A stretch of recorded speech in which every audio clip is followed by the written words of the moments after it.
Hello everybody, welcome to Whiskey Business. Tonight I'm going to make a recipe that you can do one of two ways. So most of the ingredients are the same and I'm just going to tell you what to do if you want one version over the other.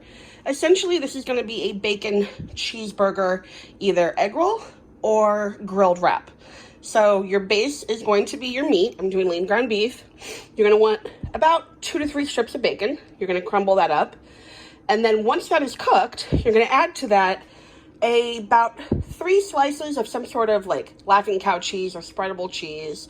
I'm going to do one of each flavor, along with a tiny little bit, like 1/4 of a cup of shredded cheddar cheese.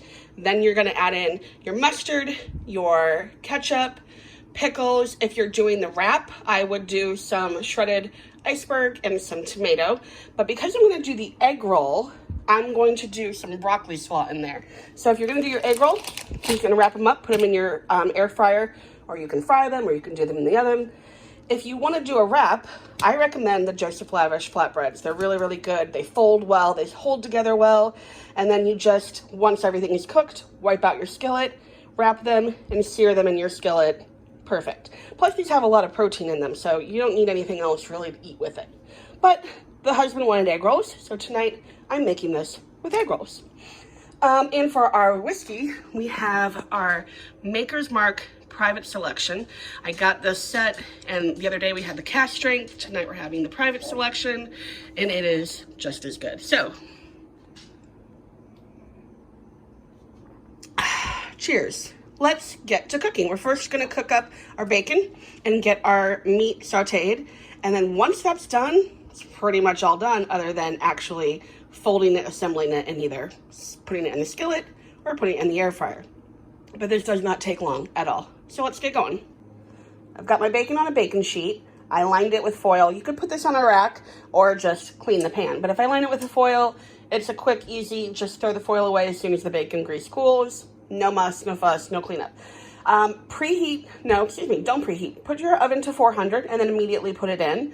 It takes about 20 minutes, but once you smell the bacon, see how you like it cooked. For this, we're going to want this to get crispy because we're going to crumble it and add it to the beef once it's cooked.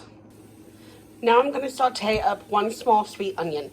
If you like raw onions, totally skip the cooking part and just add them once everything is cooked with your meat and your bacon and add it to the mixture of your filling. If you're like me and you get acid reflux, cook your onions first. It won't bother you as much. So I'm going to cook these, and once these are softened, I'm going to add my ground beef. I've got my ground beef in, and for burgers and steaks, I like to let the meat be the star of the show and not add too much to them. I think they're better when they're simple. So all I did was add salt and pepper. Once this is cooked up, I'm going to add it with my crumbled bacon to the bowl I've got going on that has my spreadable cheese and my shredded cheese. I like to put this on the bottom, so when I add my hot ingredients, it's going to help that melt for when I mix it all up. So once this is cooked, we'll add it to our bowl. So I have my ground beef, my onions, my bacon in my bowl with all my cheeses at the bottom, which you can't quite see them.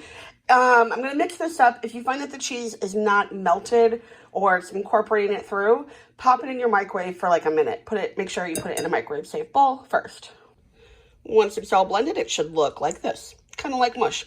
Now we're going to add our pickles. Oh, which by the way, I should note that I put in about a tablespoon plus, just, squirted across the bowl of ketchup and of mustard. You can use more, but you don't want it to get too wet because especially if you're putting it in the egg roll wrappers, it won't get crispy, it'll stay soggy.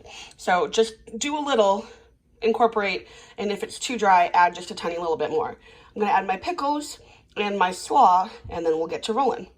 All right, we're going to assemble our egg roll. So if you were going to be doing the wrap, I would do about 1/4 to 1/3 cup on your wrap, roll it like a burrito, put the seam side down your skillet. But for the egg rolls, you're just going to use like a spoon. So you're not going to use that much filling.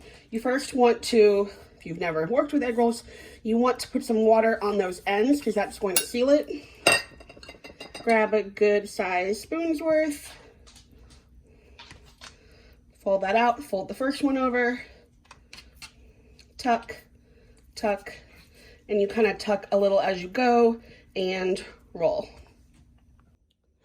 You will have to do these in batches. I put 4 on the bottom, 4 on the top.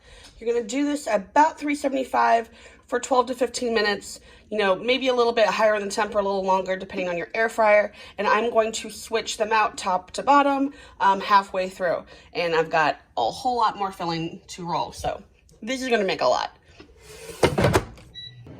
And here is our final product. So they come out super crispy and perfect. These are great for if you want to do like a pub style night at home for dinner, if you just want to do some appetizers, if you've got people over for a party, tailgate, game, you can fill them with whatever. You don't even have to do a cheeseburger. You can fill them with like Philly cheesesteak, make them Southwest and do chicken and corn and black beans. You can fill them with whatever. So try them, let me know how you like them, hit the like, leave a comment, make sure you hit that bell for notification, and we will see you next time.